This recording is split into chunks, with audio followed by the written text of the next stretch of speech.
para Romanos. Romanos capítulo 12.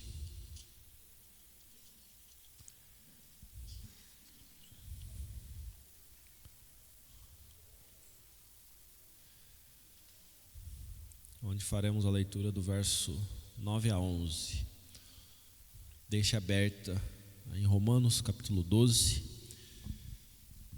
Porque antes disso, nós vamos pensar então, hoje, na ética do comportamento cristão. Então,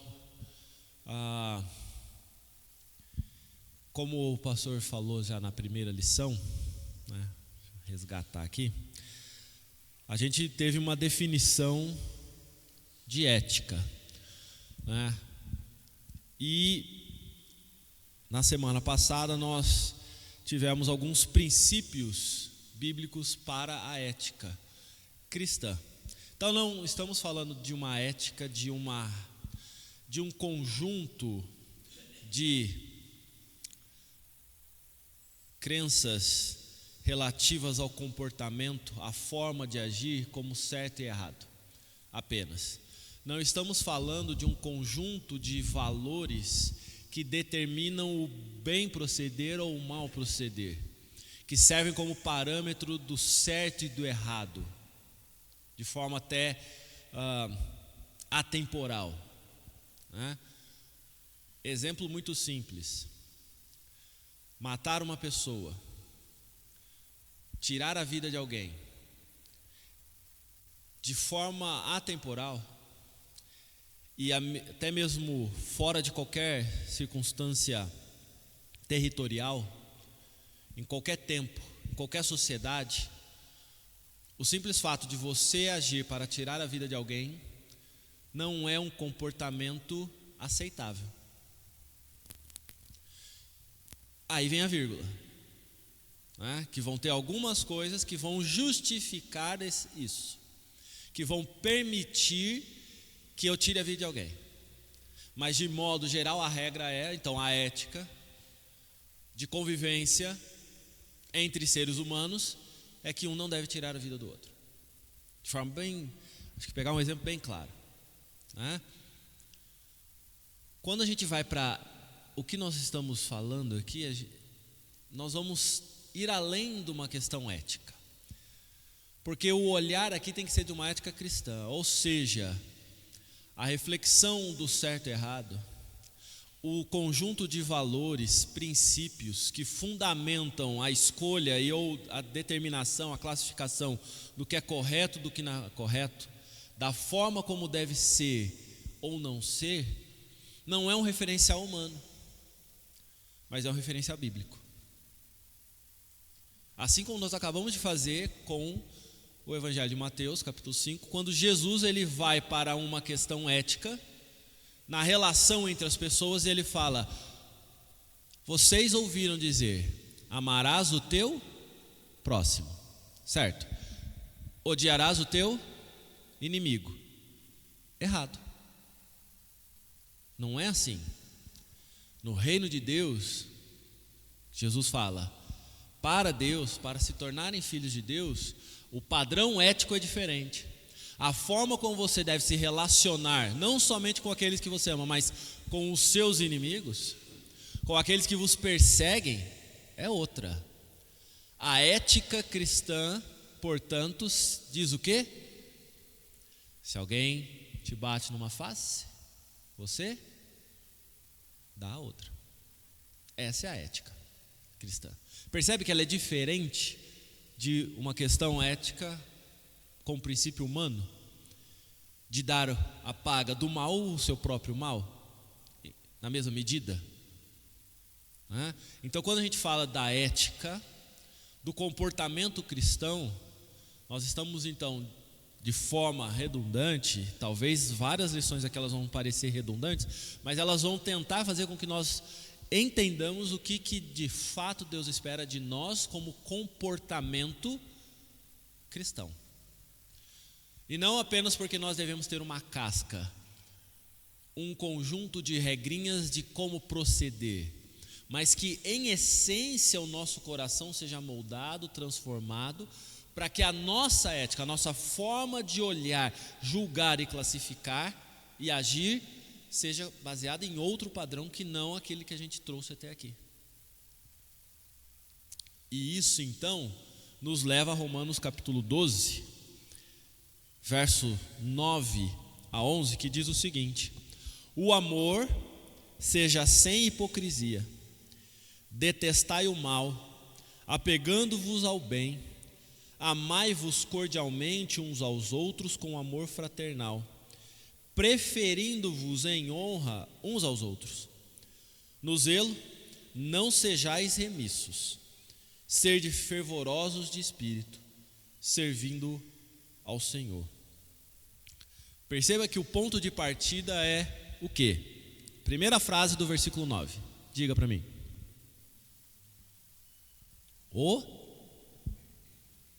Seja o amor. Artigo definido. O amor. Portanto, aí eu tenho que compreender o que significa esse amor, porque é ele que vai ser. O amor seja.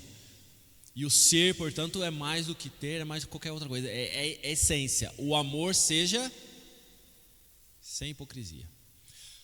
O que é hipocrisia? Falsidade, fingimento, dissimulação, parecer o que não é.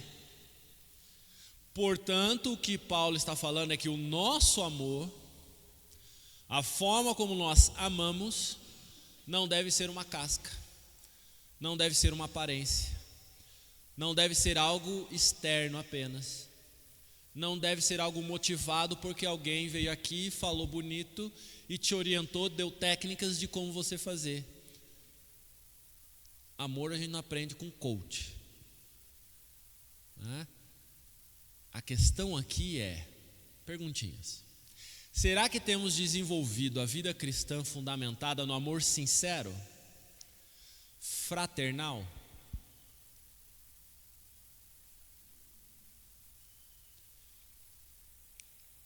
Nosso convívio com as pessoas tem sido de cordialidade e de consideração?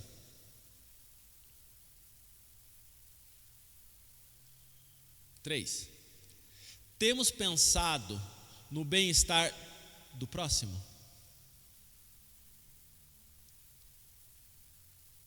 Quatro, a nossa vida cristã tem sido de zelo e dedicação ao serviço do Senhor?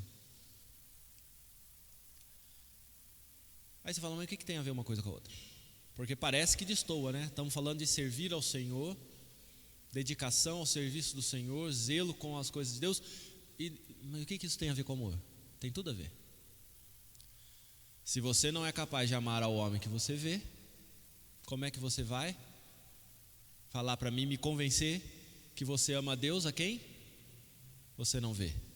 Sou eu que estou falando isso? Não, Tiago fala isso, não é? As respostas anteriores fazem a gente refletir sobre a última. Porque o que nós entendemos como serviço ao Senhor?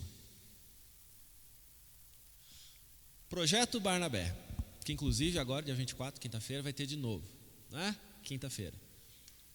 Assistência alimentar para suprir um pouco da carência de algumas pessoas que não têm recursos e que precisam de comida.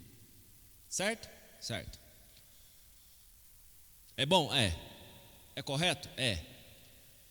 É só crente que faz? Não. Crentes e descrentes fazem isso.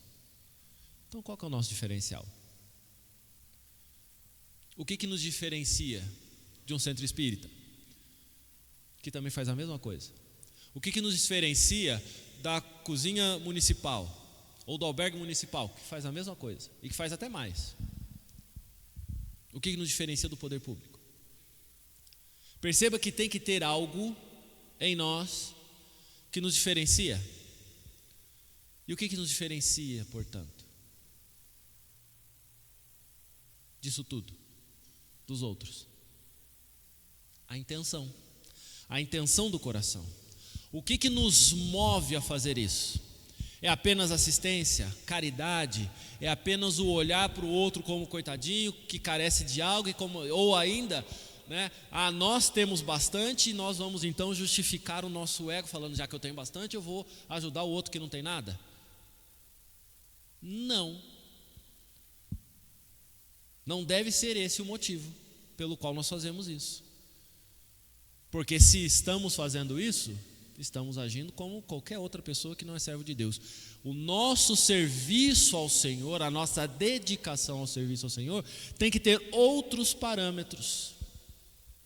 E o parâmetro que Paulo coloca, olhando para o ensino de Jesus, é: o amor seja sem hipocrisia.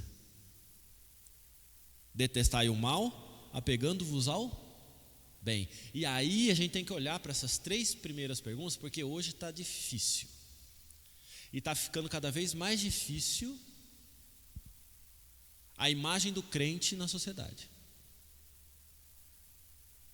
Porque hoje, se você abrir sua rede social, se você ligar a televisão e pegar os pastores midiáticos, os crentes midiáticos, que estão nas redes sociais, na rede de televisão e tudo mais, eles não estão pregando Cristo. Eles estão pregando ódio, travestido pela palavra do Senhor. E o contexto político misturado, todo mundo aqui ouve de algum lugar ou de outro. É fazer o que com o Xandão? Tem que pregar ele na cruz, descer rei o chicote nele, porque ele está perseguindo um servo do Senhor, que é o ex-presidente Bolsonaro. Isso é falado de púlpito, em meio à palavra de Deus, defendido. Para e olha para o que Jesus falou.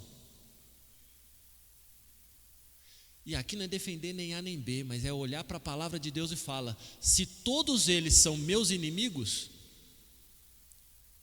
o que eu tenho que fazer por eles? Orar. Mais do que orar, porque se eles são inimigos, o que Jesus fala? Amai os seus inimigos. Portanto, desenvolvimento da nossa vida cristã está fundamentada em que tipo de amor? O nosso convívio com as pessoas tem refletido o quê?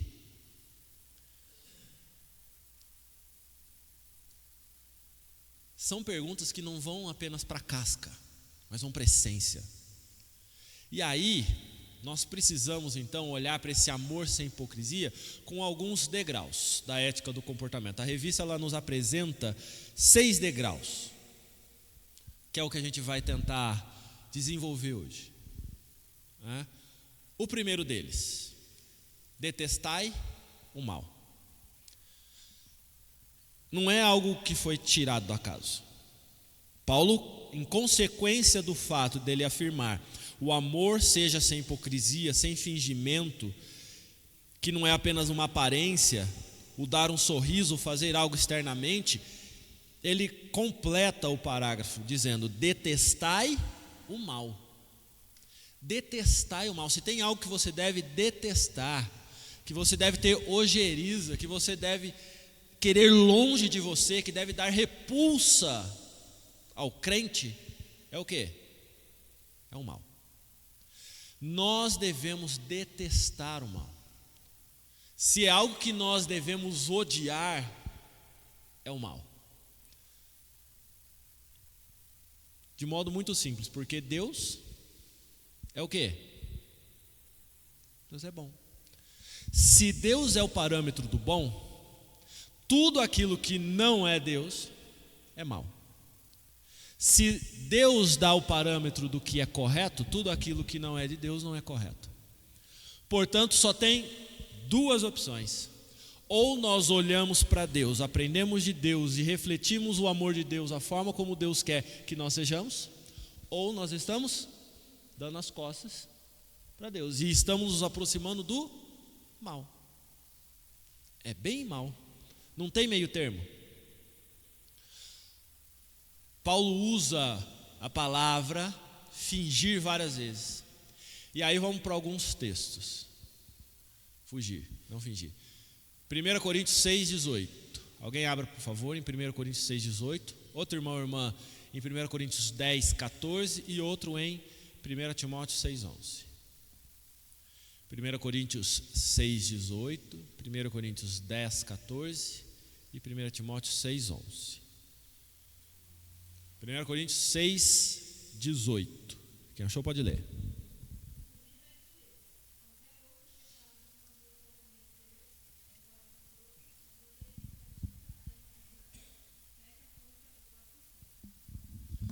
Fugir da impureza, fuga. Parâmetro com relação ao corpo, a imoralidade. 1 Coríntios 10, 14.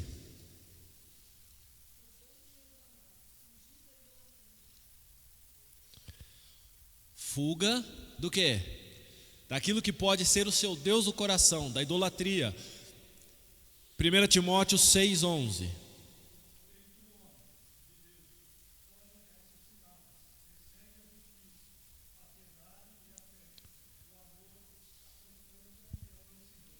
Perceba que depois de uma lista de afazeres, o que Paulo fala? Tu, porém, homem de Deus, servo de Deus, representante do Deus Altíssimo, faça o quê? Fuja de todas essas coisas que eu estou falando aqui. E aí vem o foco, porque ele não para aí. Ele reforça em qual direção você deve ir? Ao amor, à bondade. Detestai o mal.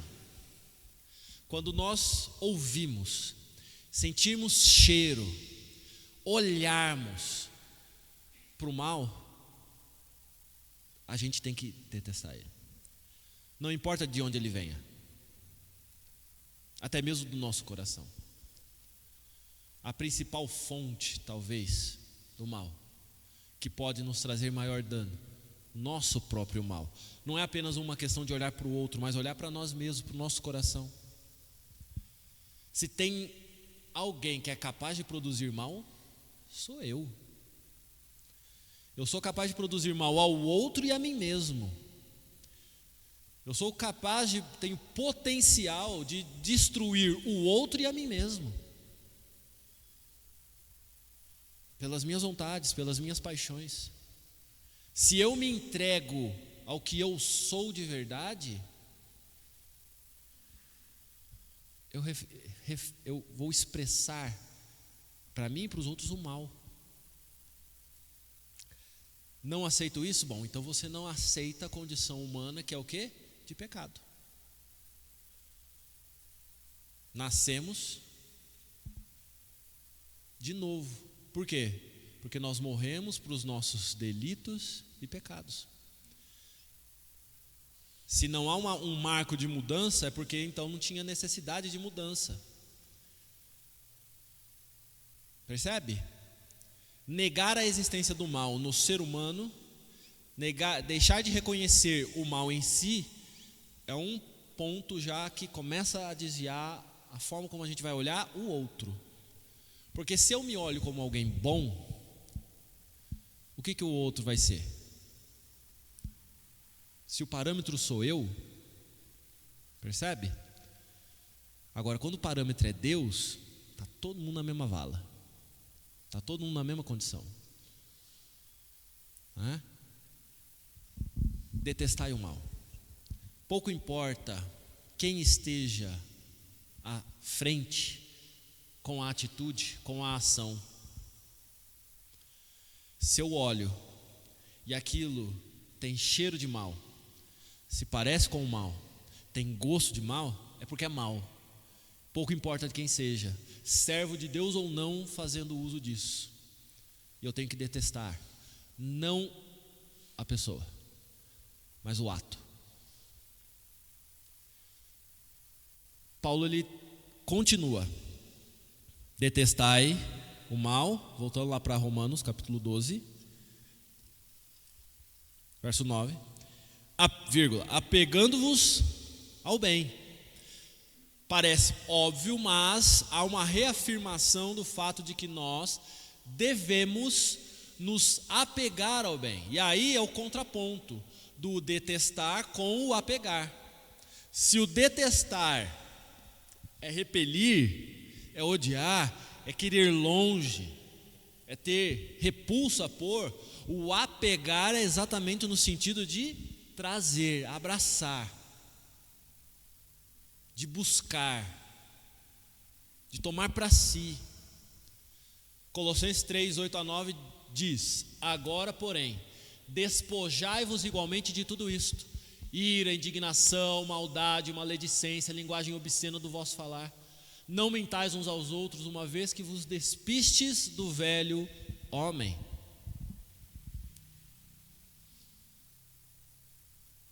Maledicência. Falar mal do outro, tá, mas eu não falo mal do outro. Mas o que é a tal da linguagem obscena do vosso falar?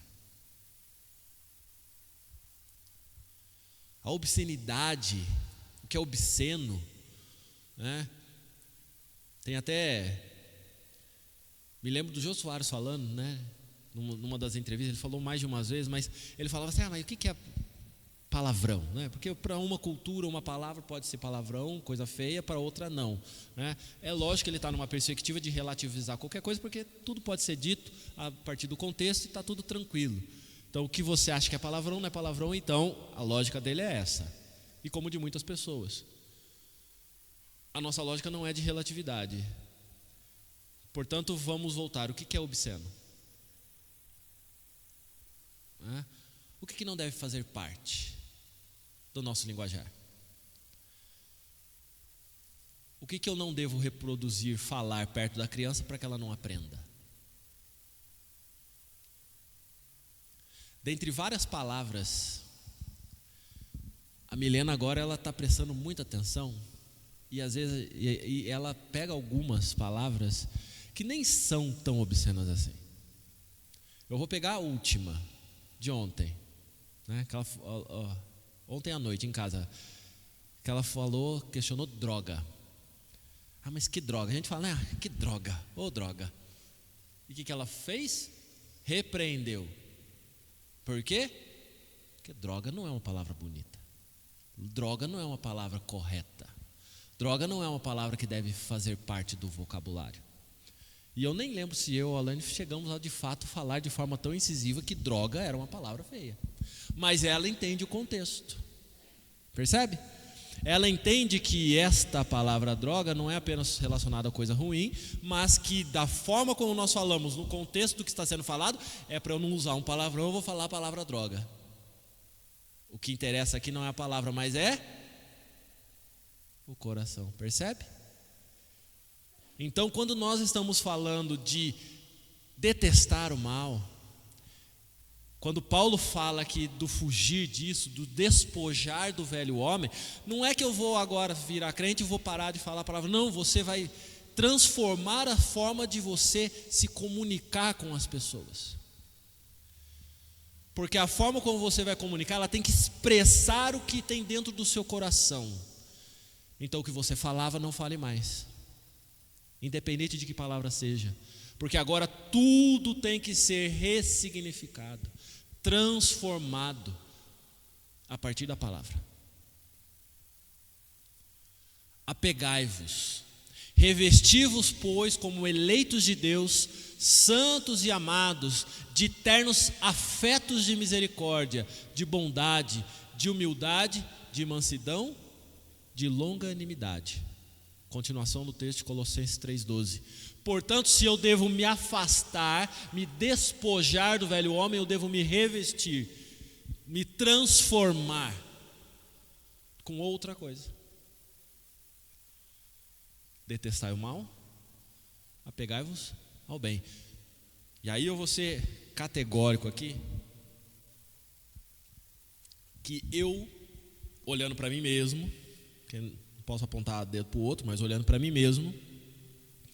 E a partir das minhas falhas, olhar para o outro e ver que ele também está fazendo a mesma coisa errada que eu faço. Não dá para aceitar a virulência, aquela coisa raivosa da fala de um homem e mulher de Deus. Um homem e uma mulher de Deus, eles podem falar de forma enérgica, virulenta, expressando ódio. A gente sabe quando a gente está falando, repreendendo uma criança, e a gente só está engrossando a voz para reafirmar, ou quando a gente está expressando ódio. E pouco importa a palavra.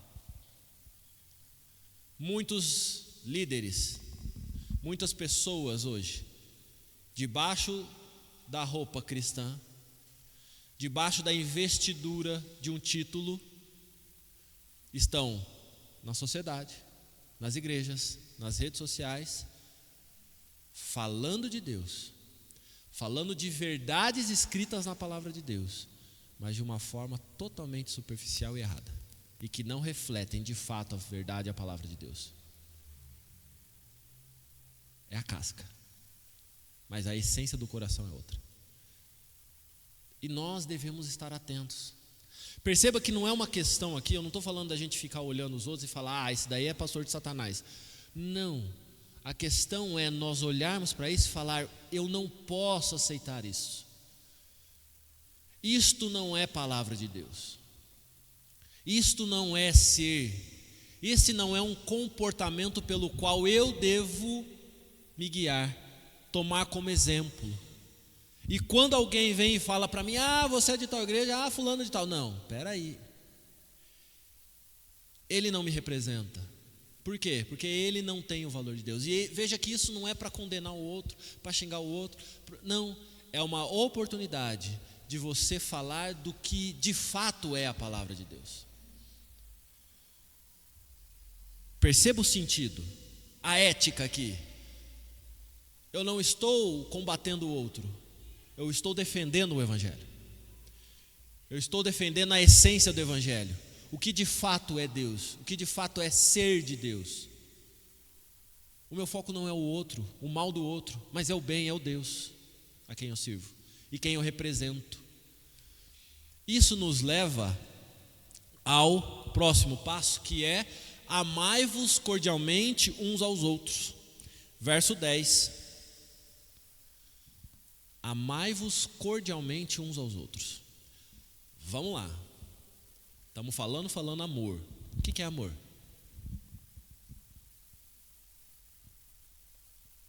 Se vocês não souberem amor, o que é amor, a gente tem que começar a partir de agora já processos de divórcio, né? Porque vocês, no mínimo, amam seus cônjuges. 2, a gente tem que agora separar também filhos, porque no mínimo vocês afirmam que amam seus filhos. Então vocês têm que saber o que é amor. Tem que me ajudar agora. Botei a faca no pescoço agora de vocês.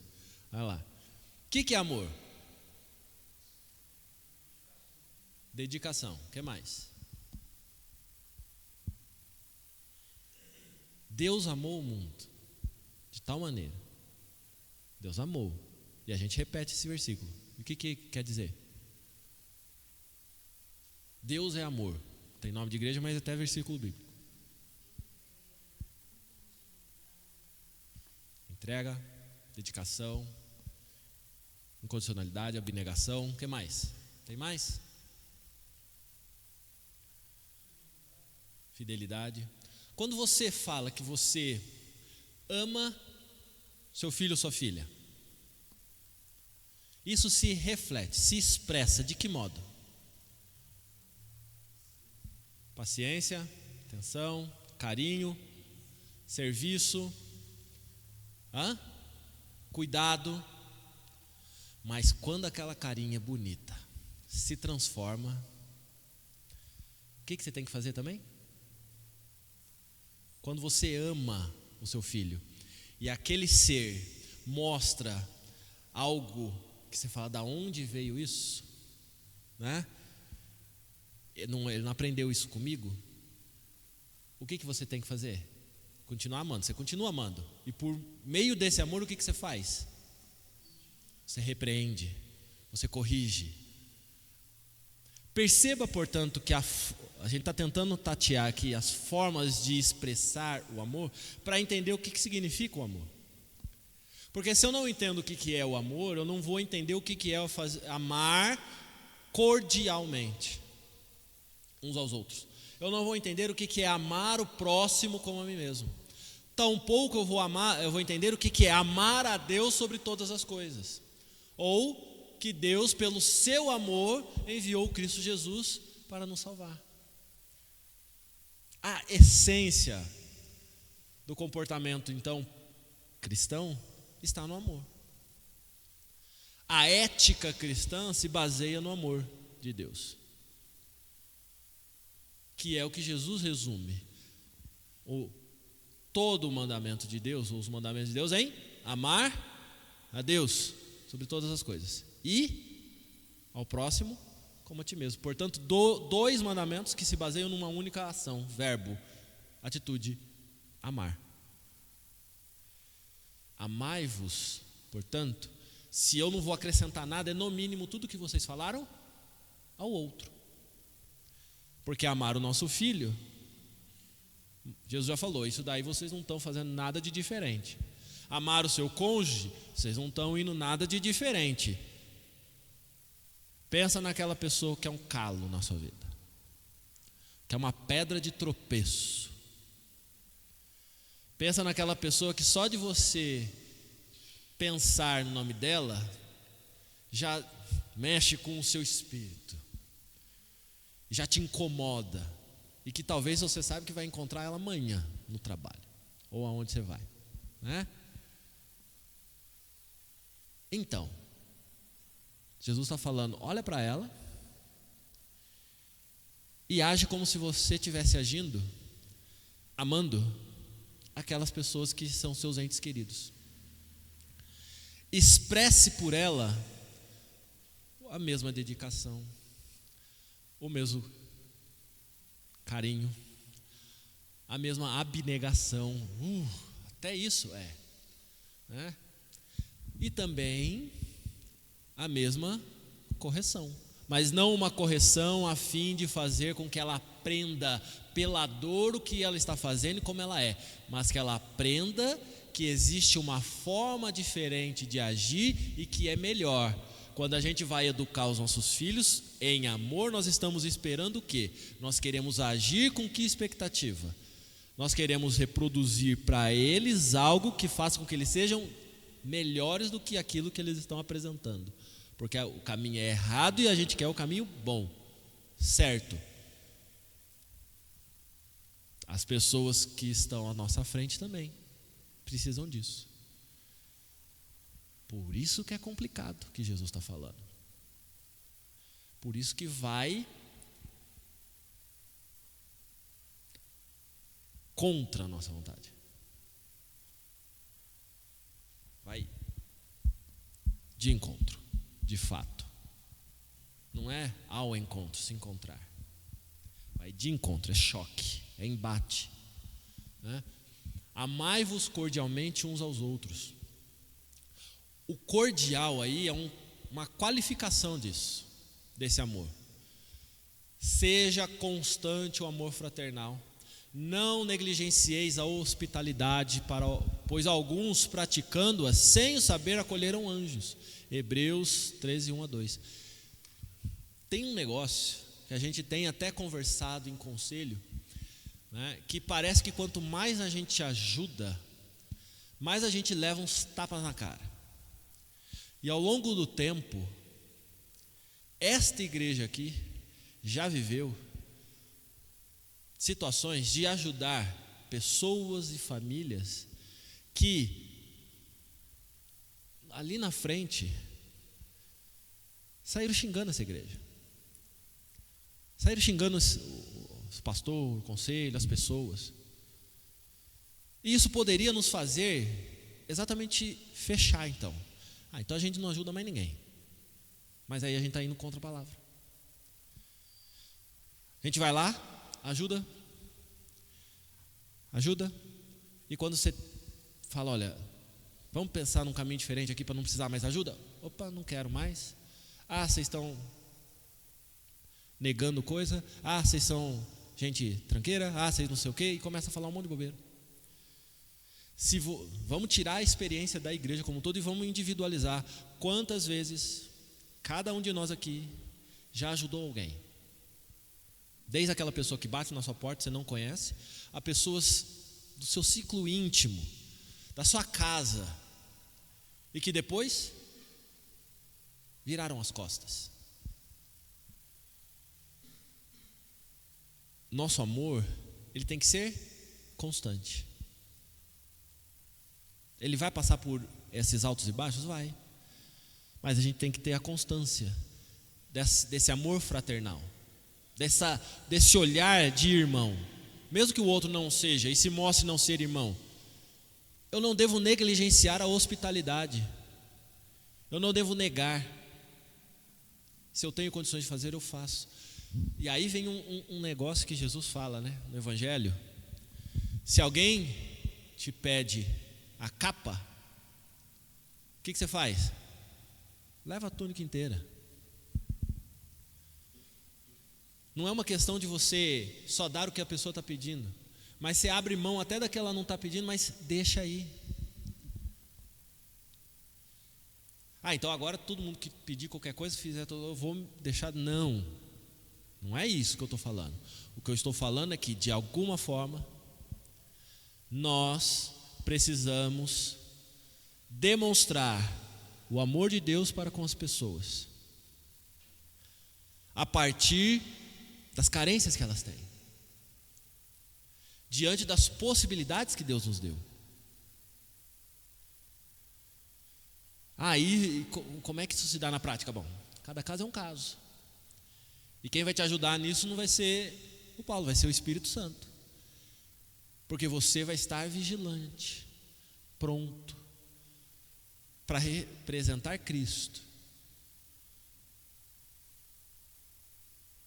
Nós devemos ser simples como a pomba, mas astutos como a serpente. Por quê? Porque a gente tem que detestar o mal, ao mesmo tempo que a gente se apega ao bem, expressando o amor cordial, um amor fraternal. 4. No zelo, não sejais remissos. O que é zelo?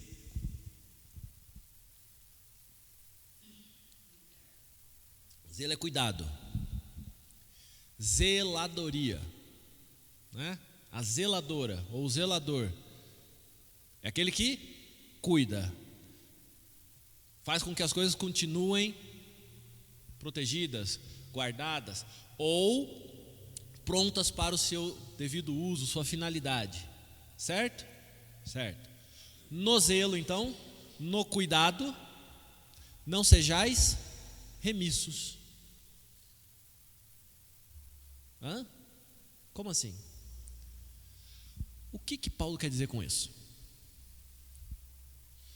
Me ajudem. O que vocês acham que Paulo quer dizer com isso?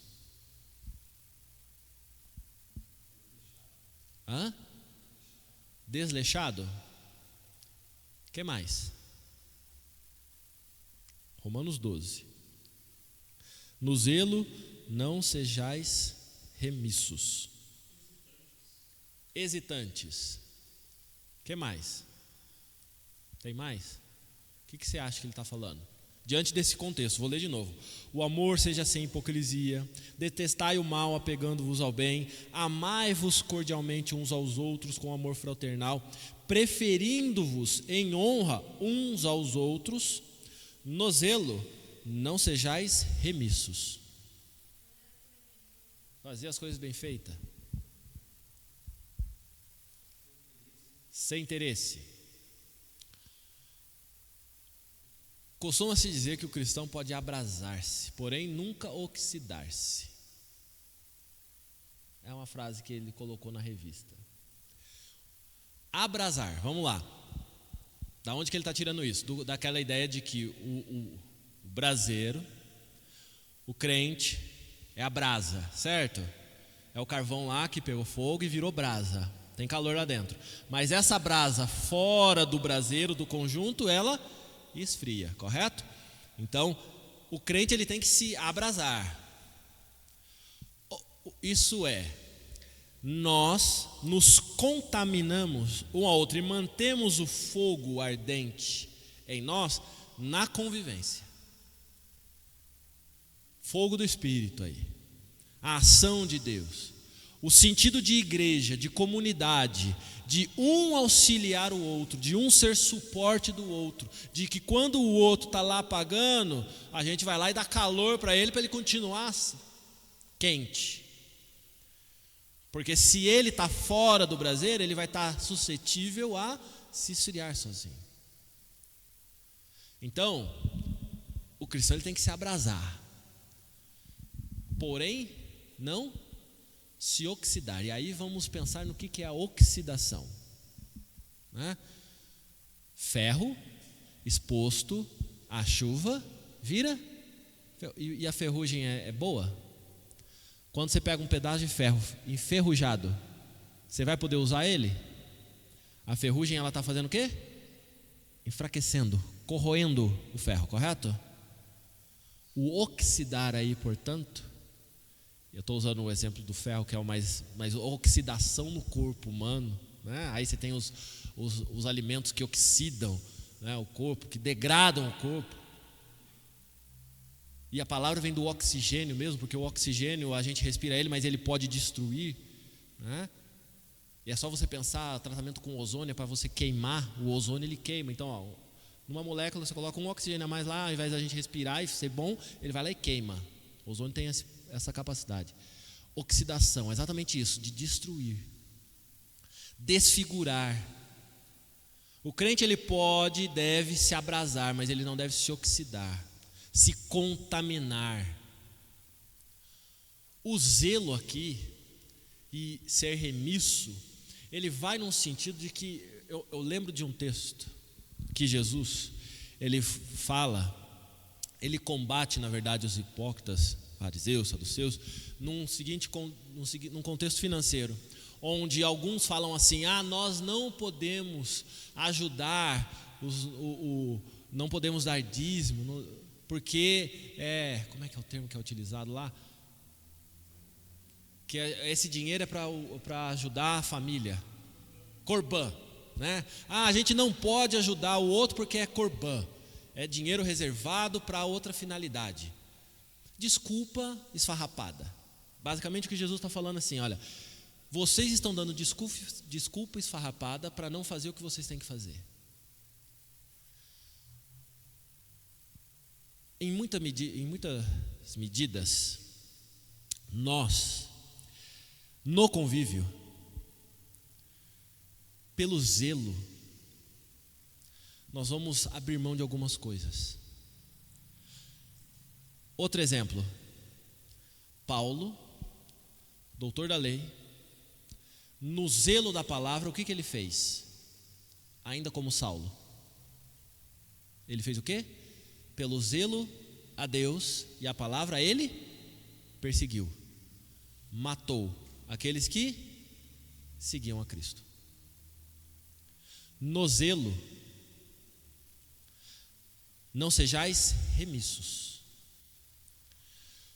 A gente tem uma tendência de, pelo zelo, pelo cuidado, pela dedicação, proteger de tal modo que isso faz com que a gente repila as outras coisas. Proteja demais. Não seja remisso no zelo. Não abandone a essência com desculpa de que você está zelando. Outro exemplo: quantos líderes, homens e mulheres de Deus, em nome do zelo à palavra, são duros na exortação às pessoas. no zelo ao cuidar da palavra, não medem esforços ou palavras para destruir o outro. Herege, filho de uma égua, some daqui. Por quê? Porque você está falando coisa que não é de Deus. Quantas pessoas são crentes, zelosos com a palavra, mas a prática não reflete essa palavra. E a desculpa que cada um deles dá é porque eu tenho que cuidar da palavra. Esse é um perigo. No zelo, não seja remisso. Não sejais remissos. Porque o contexto aqui é de amor, perceba. No zelo, não sejais remissos, sede fervorosos de espírito, servindo ao Senhor. Portanto, vocês não devem se afastar. No zelo, no cuidado que vocês têm que ter com a palavra, consigo mesmo, vocês não devem se endurecer, se enrijecer, mas vocês devem ser fervorosos. Vocês não devem se oxidar, se destruir nesse zelo, mas vocês devem se abrasar. Eu repreendo e disciplino a quantos amo. Sê, pois, zeloso e arrepende-te. Veja que o zelo, ele não está sendo ignorado. Não é porque eu tenho que ser zeloso que eu não devo expressar amor. De novo, uma dicotomia aqui que a gente tem que lidar com isso. Volta para o contexto de pai e filho. Não é porque você é zeloso no cuidado com seu filho que você vai ser sempre duro, ríspido. Isso surte efeito? Pode surtir, mas não no sentido que você espera. Porque o que deve ser acima da correção pela correção é o amor, é a intenção, é a dedicação, é a abnegação, é o querer que o outro aprenda o bom, o que é bom, a ser bom. Portanto, eu repreendo, disciplino. A quantos? Perceba que está ligado com o amor? Não ter repreensão, não ter disciplina não é amor. Mas repreender e disciplinar, pelo simples ato de ter que repreender e disciplinar, também não é amor. E não é uma ética cristã. Volta. Meus inimigos, eu vou repreendê-los? Devo repreendê-los. Aquelas pessoas que estão erradas, elas devem ser alertadas, sim. Mas eu não devo fazer isso com ódio, porque eu as detesto, porque eu as quero longe, porque eu quero que elas ardam no fogo do inferno. Mas eu devo fazer isso porque a minha expectativa é que o coração delas seja transformado, que elas possam alcançar graça, assim como eu alcancei a graça. Ou melhor, a graça me alcançou. Porque o que eu era antes de Deus me aceitar? Não era igual? Talvez até pior? Percebe que quando eu olho para o parâmetro de Deus, a forma é diferente de agir?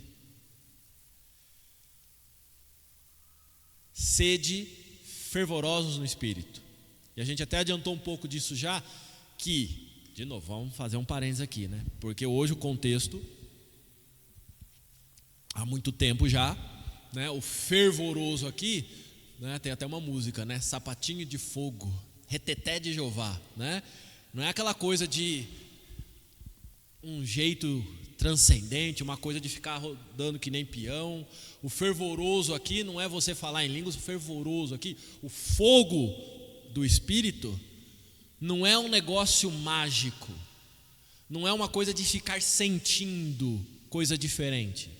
Sede fervorosos no Espírito tem a ver com o amor ao outro, sem hipocrisia, sem fingimento. Nós só conseguimos amar ao outro porque Deus nos amou primeiro. Nós só conseguimos conviver em igreja, corpo de Cristo, refletindo o amor fraternal, não porque a gente é gente boa, mas que é porque todos nós, carnes de pescoço aqui, fomos amolecidos por Deus. E não é o outro que é carne de pescoço. Porque se o outro é carne de pescoço, às vezes eu vou ser carne de cotovelo, né? Você duro. A nossa tendência é sempre olhar para o outro. Mas nós devemos continuar olhando para o outro, mas agora não motivados pelo nosso coração, mas pelo Espírito. O fervor, o fogo do Espírito deve fazer com que nós nos aproximemos de refletir, de dar o fruto que é do Espírito. E aí é o fruto do Espírito que é amor. Vamos lá. Colinha, Gálatas. Vamos para Gálatas? Todo mundo. Gálatas 5.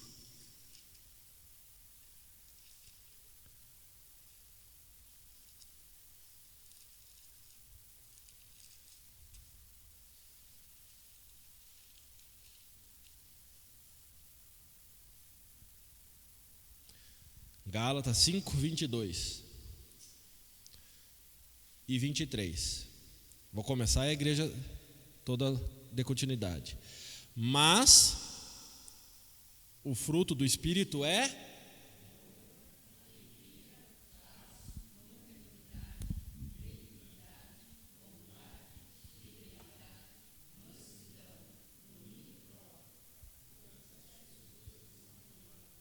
não há lei, não há impedimento. Mas que coisas são essas? Esse fogo do Espírito deve fazer com que você faça o quê? Ame, se alegre, tenha paz, seja longânimo, benigno, bondoso, fiel, manso, tenha domínio próprio. Agora pega tudo isso e olha para tudo que a gente falou anteriormente.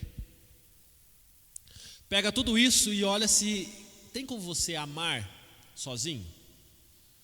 Ou você expressar amor sozinho? Alegria não é ficar dando risada, que nem bobo, né? Tem como você, as pessoas saberem que você é alegre ou saber a alegria sem você conviver? Não. Amor é refletido por convivência. Alegria se dá em meio à convivência. Paz. Eu tenho paz. Tem a paz interior? Tá, ok, né? Mas a paz ela se dá na relação com o outro.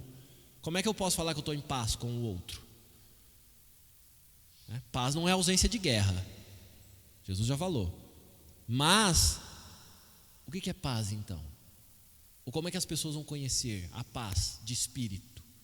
A paz do coração, se o seu coração não reflete paz. Longanimidade, é longo, isso mesmo, de coisa longa. Benignidade, refletir o bem.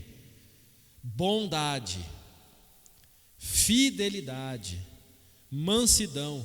Eu não sou manso comigo mesmo, tenho que se mostrar que eu sou manso com a Milena, com a Laine, mas se eu mostro mansidão somente com a Milene e com a Laine, o que eu estou fazendo de diferente de qualquer outra pessoa?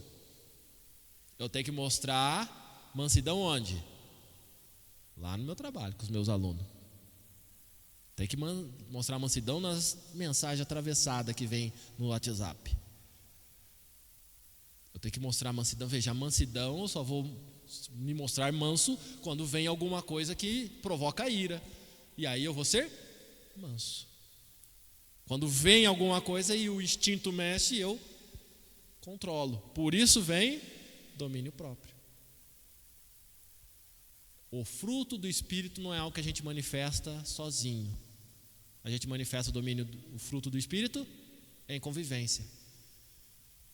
Sede fervorosos no Espírito, cheio do fogo do Espírito, significa que nós devemos manter nosso espírito sempre em alta.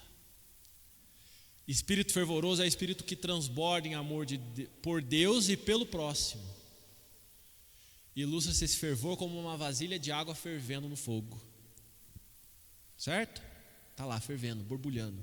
Essa é a ideia do fervor. Está lá sempre borbulhando, está quente.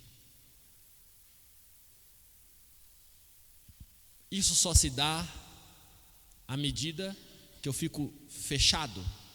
Não. À medida que eu estou no confronto. é no fight, é na guerra, é no front, é na batalha, é no corpo a corpo, é convivendo. A vida nos coloca para conviver com outras pessoas, e é na convivência com outras pessoas que nós vamos ter os embates. E é aí que a gente vai refletir o comportamento cristão ético, ou uma ética do comportamento cristão que é baseada no amor. Por fim, o que estava faltando? Lembra a quarta pergunta? Servir, não é? A gente estava falando de servir. O que servir tem a ver com tudo isso? Bom, Paulo finaliza a história servindo ao Senhor, né? Voltando lá para o texto de Romanos 12: no zelo não sejais remidos, sede fervorosos no espírito, servindo ao Senhor, entendendo quais são os fundamentos, entendendo qual é a motivação, entendendo qual deve ser o seu proceder, o como você deve fazer, agora você faz. Sirva ao Senhor. Quem serve ao Senhor não está servindo ao próximo, a gente já viu até em outro texto, né? Alguns, dando de comer e beber e vestindo, podem ter feito isso até a anjos, não é? Aí você pode até pensar, que ele não conheceu o demônio que apareceu na minha vida, mas, de novo, vamos trabalhar nossa mente, né? Veio como demônio, mas ele não permanece com o demônio.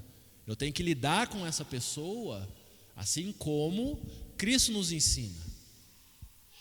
E eu devo expressar não o que a pessoa é e o que ela merece, mas aquilo que eu sou. Em verdade vos afirmo que sempre que o fizeste a um destes meus pequeninos irmãos, a mim o fizestes. Nós não fazemos para as pessoas. Eu me lembro, quando adolescente, de trabalhar com meu tio, que não é uma pessoa fácil. A família inteira sabe disso. E até hoje, ele mesmo fala que ele não sabe como é que eu durei tanto trabalhando com ele, porque eu fui um dos poucos que trabalhou tanto tempo com ele, né? Mas a coisa mais difícil era chegar lá e lembrar que eu tinha que fazer o quê? Às vezes quando eu ficava escondido no banheiro lá, Senhor, deixa eu ficar aqui que ele não lembra da minha existência, né? O que era mais difícil? Como crente novo ainda, entender que eu não estava lá para fazer por ele. O trabalho era ali, o empregador era ali, mas o meu serviço era a quem? Quando eu faço, eu não faço para o outro. Quando eu faço para Deus. Quando eu tomo qualquer atitude em favor do outro, seja quem ele for, eu não estou fazendo por mim, mas eu estou fazendo por Deus. Eu não estou fazendo em meu nome, mas eu faço em nome de Deus. E eu não faço para outra pessoa, mas eu faço para Deus, porque eu sirvo somente a Deus. Detestemos o mal, apeguemo-nos ao bem, amemos cordialmente uns aos outros, não sendo remisso no zelo pelas coisas de Deus, sendo fervoroso de espírito, servindo ao Senhor com alegria.